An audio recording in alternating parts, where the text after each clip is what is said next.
சீருடையும் மனசாட்சியும். David ஒரு police. சீருடை அவனுக்கு அதிகாரம் தந்தது. ஆனால் அவன் மனசாட்சிதான் அவனுக்கு வழிகாட்டி. ஒரு நாள் ஒரு பெரிய வழக்கு. பணக்கார குற்றவாளி. மேலிடத்திலிருந்து அழுத்தம். இந்த கேஸை இங்கேயே முடிச்சிடு. குற்றவாளி டேவிட் அருகே வந்து சொன்னான், ஒரு கையெழுத்து மட்டும் போதும், உன் வாழ்க்கை செட்டாகும். அந்த இரவு டேவிட் வீட்டுக்கு வந்தான். சீருடையை கழற்றி வைத்தான். அது அவனுக்கு மிகவும் கனமாக தோன்றியது. அப்பா சொன்ன வார்த்தை நினைவுக்கு வந்தது. போலீஸ் ஆகிறது வேலை இல்ல, அது மக்களின் நம்பிக்கை. மறுநாள் நீதிமன்றத்தில் டேவிட் உண்மையை மட்டுமே பேசினான். வழக்கு கடினமானது. அவனுக்கு மாற்று பணி கிடைத்தது.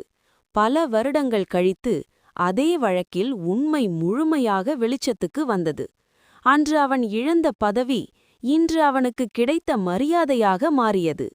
பத்திரிகை தலைப்பு: சீருடையை விட மனசாட்சி பெரியது. டேவிட் மெதுவாக சிரித்தான்.